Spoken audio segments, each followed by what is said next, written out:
Picture this for a second. You get a bright red envelope in the mail, embossed in gold with just 2 words, everyday birthday. Inside, just one instruction. Be at a specific Las Vegas restaurant by nightfall. Oh, and no phones allowed, and absolutely no questions asked. So you show up, you sign a strict non-disclosure agreement, drop your phone in a lockbox, and boom, you're whisked away to this ultra-exclusive, super-secret location. Suddenly, you're casually hanging out with Hollywood royalty. We're talking Leonardo DiCaprio, Kanye West, Kim Kardashian, there's acrobats flying around, literally fire cannons going off in the background. And the guy hosting this absolute fever dream? A really soft-spoken, baby-faced guy named Jho Low. And get this, while he's clinking glasses with Martin Scorsese, he's actually secretly running something completely different in the background. Because right behind that endless flow of champagne and the A-list celebrities, Jho Low was actually pulling the strings on a massive $4.5 billion theft. Yeah, billion with a B. That whole crazy party, it was basically just a giant distraction. Because that $4.5 billion was being siphoned straight out of a public national fund. I mean, this was money desperately meant to build schools, hospitals, and literally modernize an entire nation. The disconnect between that glitzy, over-the-top Vegas spectacle and the grim reality of a country just being systematically looted, well, it's exactly what makes this whole story so incredibly hard to believe. Welcome to This Explainer. I'm your host, and today we're doing a complete forensic breakdown of the infamous 1MDB scandal. We're going to dig into the paperwork, the key players, and the exact mechanics behind what investigators are calling the largest kleptocracy case in human history. Seriously, how does a young, relatively unknown businessman maneuver so effortlessly around global power brokers while running a multi-billion-dollar scam right under their noses? Well, we're going to map the whole thing out for you, step by step, and show you just how easily the global financial system can be completely duped by a really good illusion. Okay, here is our blueprint for today. First up, the Asian Great Gatsby. 2, the 1MDB money machine. 3, Code 681 American Pies. 4, financing financial fraud. And finally 5, the billion-dollar fallout. Section 1. The Asian Great Gatsby.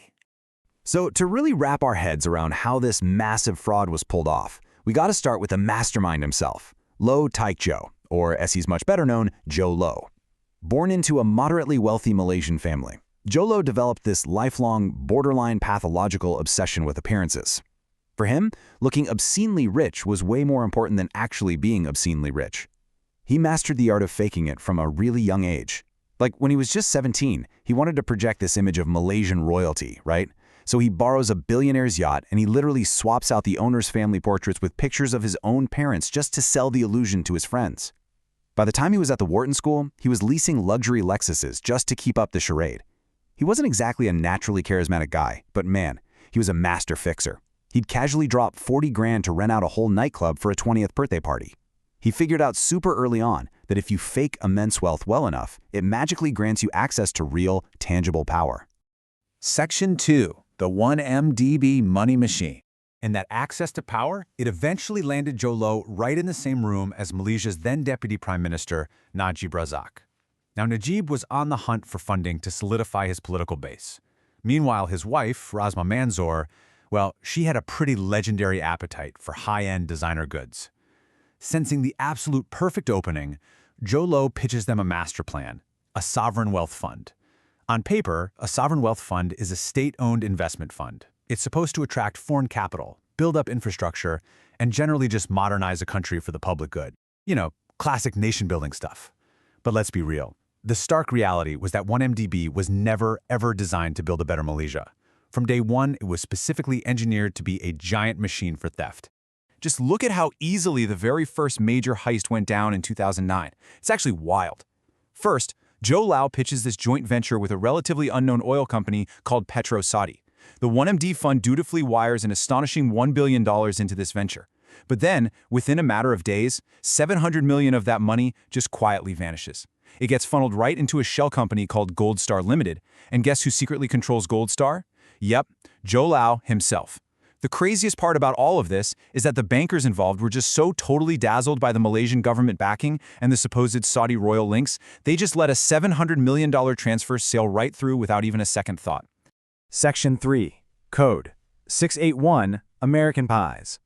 Now, you obviously can't just move hundreds of millions of dollars around without building a massive maze to hide it in. So Jho Low sets up this sprawling network of shell companies. He gave them these really nebulous, super official-sounding names like Tena Finance and Abart BVI. And he used these shells to just endlessly slosh cash back and forth through the financial systems of Switzerland, Singapore, and the Cayman Islands. And to keep everything under wraps, Jho Low and his crew relied heavily on coded language in their text messages. The most infamous one was 681 American pies. And no, they definitely weren't talking about dessert. That phrase was actually the code name used to disguise a jaw-dropping $681 million bribe funneled directly into Najib Razak's personal bank account. You're probably wondering, how did the global gatekeepers of finance let this slide? Well, they let it happen because they were being paid very, very handsomely to look the other way. Just take a look at the fees here. Normally, standard industry banking fees are just a tiny fraction of a percent, but Goldman Sachs, they pocketed a whopping $600 million in fees. That is nearly 100 times the standard industry norm. When the payday is that astronomically high, it is truly amazing how quickly all that sketchy, nebulous paperwork suddenly gets a rubber stamp of approval. Section 4. Financing financial fraud. So that rubber stamp gave Jho Low this short-lived but very powerful illusion of legitimacy. And once that illusion was locked in, he completely ditched the whole nation-building narrative. I mean, he had the cash, he had the bank's blessing, so he just decided to go on this ballistic, totally illogical global spending spree. Which brings us to the ultimate irony. We've all seen or at least heard of the movie The Wolf of Wall Street, right? A movie literally entirely about financial fraud and just rampant, unchecked greed. Well, the insane twist here is that while Leonardo DiCaprio was playing a scam artist on the screen, the real scam artist was off-screen, secretly financing the exact same movie using actual stolen funds from 1MDB. So the biggest financial heist in human history literally funded a movie about financial fraud. I mean, you literally cannot write a script more ironic than reality. Just to help you grasp the absolute sheer scale of this illusion, check out some of Jho Low's shopping cart. A $39 million mansion in Beverly Hills. A $31 million penthouse in New York, located just floors below Jay-Z and Beyoncé. He bought $8 million in diamonds for supermodel Miranda Kerr. The guy even flew a bunch of celebrities halfway across the entire globe, just so they could celebrate New Year's Eve twice in a single day, starting out in Sydney and finishing up in Las Vegas. He played perfectly into our collective obsession with celebrity and status, literally just using stolen money to buy his way into the ultimate inner circle. Section 5. The billion-dollar fallout. But look, an illusion fueled by stolen cash, it really can only hold up for so long. By 2014, the cracks in the 1MDB Foundation weren't just showing, they were violently splitting wide open. The fund was drowning in $10 billion of debt, and insanely enough, they had less than $20 million in actual cash left on hand. The whole house of cards was collapsing. And the definitive blow, it actually came from the inside. A Swiss banker named Xavier Andre Justo leaked 200,000 internal emails. This massive data dump provided the exact smoking gun that investigators all over the globe had been so desperately searching for. It exposed everything: the shell companies, the coded text messages, the complicit banks, and the direct, undeniable flow of billions of dollars right out of the Malaysian public fund. The political fallout from this was just seismic.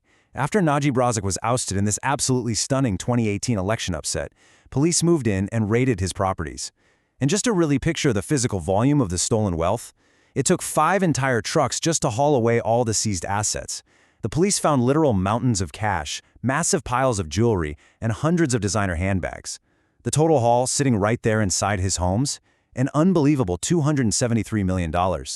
Today, the aftermath paints a pretty stark picture of a global system that got caught completely off guard. Najib Razak is currently sitting in a prison cell, but Jho Low, the main architect behind this incredible clown show of moral bankruptcy, he is still a fugitive. He's widely believed to be living under a false identity somewhere in Shanghai. The major banks, the regulators, the compliance officers, the very gatekeepers meant to protect the system, they were totally, utterly unprepared to stop a guy who essentially just faked it till he made it to the tune of $4.5 billion. Which really leaves us with this one final lingering question. Will Jho Low ever actually face trial for orchestrating the largest kleptocracy in history? Or has he successfully bought enough protection to just remain a ghost forever? Think about that for a bit, and let me know your new thinking down in the comments. Thanks so much for joining me for this explainer, and I'll catch you in the next one.